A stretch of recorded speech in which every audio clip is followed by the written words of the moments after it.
जगों में तुम्हें जगाने आया हूँ, साधर्मों का धर्म एक बलिदान बताने आया हूँ।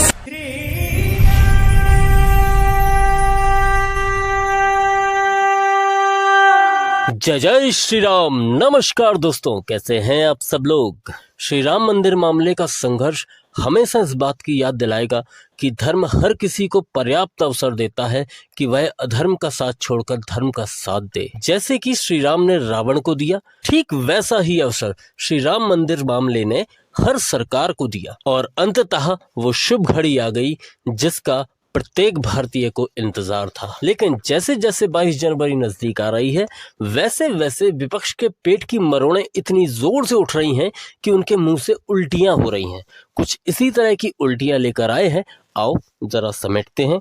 चाचा, ये सवेरे सवेरे क्या मेरे को यही देखने का है क्या? हजारों लाखों करोड़ रुपया अगर अयोध्या में खर्च हो रहा है, हाँ, तो उससे कितने लोगों की शिक्षा हो जाती है, कितने लोगों का चिकित्सा का व्यवस्था हो जाता, कितने लोगों को आप सैलरी दे पाते, नौकरी दे पाते। हम भी यही सोचते हैं कि हजारों लाखों करोड़ रुपया अगर लालू जी ना पचा जाते तो क्या क्या हो जाता तेजस्वी जी, तो उससे कितने लोगों की शिक्षा हो जाती और कितने लोगों का चिकित्सा का व्यवस्था हो जाता, ऐसे नहीं, थोड़ा नाच के बताओ। कितने लोगों को आप सैलरी दे पाते, नौकरी दे पाते। आय हाय हाय, मतलब घोटाला करे तो दवा शिक्षा फाड़ में जाए और मंदिर बने तो आपको जन चिंता सताए। आय हाय, राजनीति क्या ना कराए। वैसे इतने तेजस्वी अकेले नहीं है, यहाँ दिग्गी राजा को अलग ही चिंता खाई जा रही है कि पुरानी मूर्ति का क्या होगा जब नई मूर्ति आ जाएगी। इस रामलला की लड़ाई पर, मूर्ति पर सारा झगड़ा हुआ, वो मूर्ति कहाँ है? वो मूर्ति स्थापित क्यों नहीं हुई? अब कोई इन्हें जाके बताए कि जब कांग्रेस में नए चेहरे आ गए हैं, नए नए मुख्यमंत्री आ गए हैं, उसके बाद भी आप अभी भी कांग्रेस में हो ना, तो जब कांग्रेस जैसी जगह में पुरानी मूर्ति, पुराने नेता नहीं हटाए गए, तो ये तो राम जी का मंदिर है, यहाँ पुरानी मूर्ति कैसे हट सकती है। तब खाते क्या थे राजा राम, और राम क्षत्रिय था, तो क्षत्रिय का खाना ही मांसाहारी होता है। कोई बता देवे कि राम मेथी की भाजी खाता था। ये नेता नहीं है, ये हिंदुओं के मत्थे मढ़े गए वो श्राप है जिनसे हिंदू जितने जल्दी दूर हो सके उतना ही जल्दी शाप मुक्त होगा। अदरवाइज ये श्राप आपको सांप बन के कब डसेंगे आपको पता भी नहीं चलेगा। और जहां तक रही खाने की बात, तो नेताजी को जो वास्तव में खाना चाहिए और जहां इन्हें होना चाहिए, लगता है उसका टेस्ट ना तो इन्हें अभी तक मिला है और ना ये वहां पहुंचे हैं। क्या करें, राजनीति ऐसी भी होती है। खैर, आज की डिबेट ऐसे लोगों के लिए ही है जहां इन लोगों की अच्छी तरह से खातिरदारी अमिताभ जी ने की है और साथ में बताए हैं कुछ ऐसे फैक्ट जो आपको वास्तव में आश्चर्यचकित कर देंगे। तो अब और समय न बर्बाद करते हुए साथ में मिलकर डिबेट देखते हैं और जो भी आपकी राय हो कमेंट करना और अगर अच्छा लगे तो लाइक भी कर देना। आप अच्छा नहीं बोल सकते तो मौन हो जाइए। नहीं, ये कोई चुनावी कॉन्फ्रेंस तो है नहीं, मंदिर बन रहा है। अच्छा नहीं बोल सकते, पेट में दर्द है, कुंठा है, अंदर जलन है, एसिड बन रहा है, एंटासिड खा के चुप सो जाइए, मत बोलिए। 22 तारीख के बाद उठिए, मत देखिए आंखों से।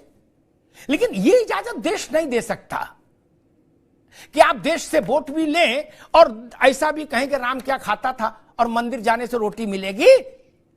करोड़ों रुपया लग रहा है मंदिर में। जिन्होंने अपने घर अरबों के बनवा लिए वो भगवान राम के मंदिर में सवाल उठा रहे हैं और वो भी माइक से। रत्नाकर सिंह, पहली चीज तो ये कहना चाहूंगा मैं स्पष्ट रूप से कि जितेंद्र आव्हाड जी एक महाराष्ट्रियन है और महाराष्ट्रियन लोगों की हिंदी थोड़ी तंग होती है। जहाँ की मैं जानता हूँ, बहुत करीबी इन लोगों से मिलता हूँ और हिंदी वो किस तरह से बात करते हैं बहुत तंग होती है। उन्होंने कहा कि महाराष्ट्रियन को हिंदी नहीं आती। मैं एक चुनौती देता हूं जितेंद्र को, इसी भाषा में, उन्हें तो हिंदी आती नहीं। खेमचंद जी, जितेंद्र को हिंदी नहीं आती कांग्रेस के मुताबिक, चूंकि कांग्रेस उनके गोतिया है, मतलब रिश्तेदार है, इस वक्त एक ही अलायंस में। तो ऐसे ही कि पवार की शरद पवार क्या खाता है, शरद पवार क्या पीता है, ऐसा बोल दें, हम मान लेंगे उनको हिंदी नहीं आती। खेमचंद जी ठीक है?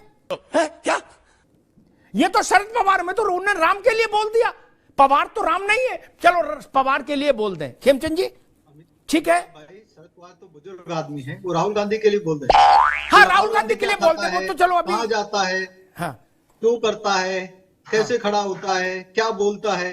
नहीं, ये नहीं हो सकता। शंकराचार्य निश्चलानंद सरस्वती ने प्रेस कॉन्फ्रेंस करके कहा है कि मैं राम मंदिर में जाना पसंद नहीं करूंगा, क्योंकि राम मंदिर का जो उद्घाटन हो रहा है वो मोदी जी के हाथों हो रहा है, और मैं वहां क्या करूंगा, बैठ करके ताली बजाऊंगा। धर्म का कार्य शंकराचार्य लोग नहीं करेंगे, राजनीतिक लोग करेंगे, तो मैं उसमें जाना बिल्कुल पसंद नहीं करूंगा। दूसरी चीज, मैं मुक्तेश्वर महाराज का, मैं वो भी शंकराचार्य, उन्होंने क्या कहा, उन्होंने कहा कि इस राम मंदिर का जो शिलान्यास हो रहा है उसका राजनीतिकरण हो रहा है। यह धार्मिक उत्सव है, यह देश के लोगों का उत्सव है, यह कोई राजनीतिक उत्सव नहीं है और राजनीतिक मंच नहीं है। ये शंकराचार्य लोगों ने अब बताएं, भारतीय जनता पार्टी के लोग, कि क्या शंकराचार्य लोगों को वो राम विरोधी कहेंगे, क्या शंकराचार्य लोगों को वो धर्म विरोधी कहेंगे? हम पूछ रहे हैं अगर कि जो 1949 में जो प्रकट हुई मूर्ति, उस मूर्ति को गर्भगृह में रखा जाएगा कि नहीं रखा जाएगा, तो हमको जो है मूर्ख बनाने की कवायद की जा रही है। आप कह रहे हैं कि ये कौन सा मूर्खता भरा प्रश्न है? अरे हम तो जन भावना को पूछेंगे आपसे कि वो जब प्रकट हुई मूर्ति है उसको आप जो है गर्भगृह में रख रहे हैं कि नहीं रख रहे हैं? तेरा तो गेम बजाना पड़ेगा। निश्चलानंद जी की बात हो रही है, मैं निश्चलानंद जी का बड़ा सम्मान करता हूं, लेकिन कांग्रेस को इन चक्करों में नहीं पड़ना चाहिए क्योंकि उसकी जानकारी कमजोर है। 11,440 वोट से न खेलो, झुलस जाओगे बाबू। ये 11,440 वोल्ट है। निश्चलानंद सरस्वती जी महाराज को दीक्षा दिलाई थी करपात्री जी महाराज ने, कांग्रेस में खड़गे जी को भी नहीं पता होगा ये, ठीक, करपात्री जी महाराज ने।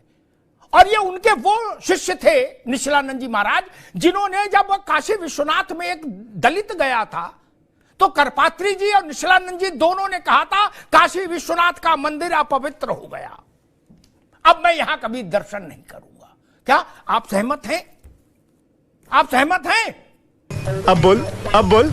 मैं इसीलिए कहता 11,440 वोल्ट नंगे हाथ से काहे छूते हो, बाद में पलट जाते हो। देख तो लो कहां खड़े हो महाराज। और जो बात कह रहे कि दिग्विजय सिंह के सवाल को ऐसा करके हल्का बता दिया, पब्लिक डोमेन में यह जानकारी है। गर्भगृह में 2 मूर्तियां रहेंगी, ट्रस्ट की तरफ से ऑफिशियली ये जानकारी पब्लिक डोमेन में आज से नहीं महीनों से है। जब आपको इस बात की जानकारी कर लेनी चाहिए थी, दिग्विजय सिंह रत्नाकर सिंह तो है नहीं, 10 साल चीफ मिनिस्टर रहे हैं और वो कहते हैं कि हम तो खुद हमारे तो राम अंदर बसे, तो उनको ये पता नहीं थी कि 2 मूर्तियां होंगी, एक अचल मूर्ति होगी, एक उत्सव मूर्ति होगी। उनको तो मंदिरों का विधान पता होना चाहिए ना, जो शोभा यात्रा में जाएगी मूर्ति। अचल मूर्ति तो उखाड़ के शोभा यात्रा में जाती नहीं है। ये बात पता नहीं थी क्या उनको? नहीं। एक चल मूर्ति होगी, एक अचल मूर्ति होगी। अचल मूर्ति को चल मूर्ति को हम उत्सव मूर्ति बोलते हैं हिंदू धर्म विधान में। ये बात तो पब्लिक डोमेन में है, फिर इस सवाल को शरारतपूर्ण क्यों नहीं कहेंगे? नाराज हो जाएंगे। एक और चीज उठा दूं ताकि जनता को आनंद आए, उसको लगे कि भाई दूध का दूध पानी का पानी किया अग्निहोत्री ने। जिस अलायंस का नेतृत्व तो कांग्रेस कर रही है, उस अलायंस का उत्तर प्रदेश में ड्राइवर है समाजवादी पार्टी, मुखिया, ठीक। अखिलेश यादव जब चीफ मिनिस्टर थे, मेरी बात को धैर्य सुन लीजिएगा फिर जवाब देंगे, और कांग्रेस भी इसको सुनी रही है तो मनन करेगी कि कहां फंस गए आके, हैं ना बोलते ना बवाल में फंसते। तो रत्नाकर भाई ने कहा अभी मुक्तेश्वर आनंद उनका नाम है पूरा, स्वरूपानंद जी के शिष्य थे, अब शंकराचार्य हो गए, ठीक। हमारे ऊपर उनकी बड़ी कृपा है, स्वरूपानंद जी महाराज की भी और इनकी भी।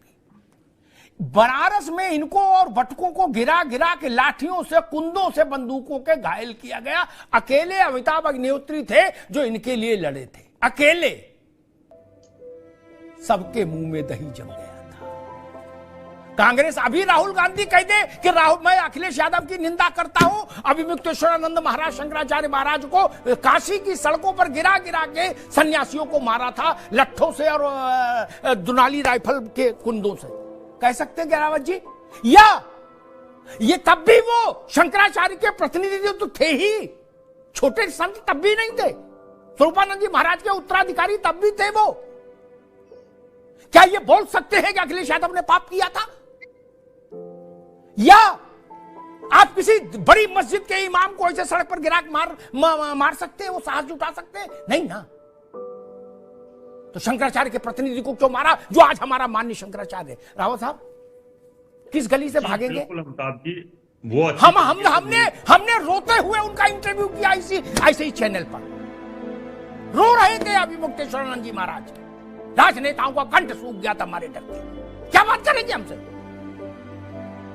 और अब साहस हो तो राहुल गांधी बोल दे। अभी मुक्तेश्वरानंद नहीं भूले होंगे, उनको याद है कैसे छोटे छोटे बच्चे, बटुक जानते हैं, छोटे सन्यासी, गिरा गिरा के उनको मारा गया। किस मुंह से बोलेंगे?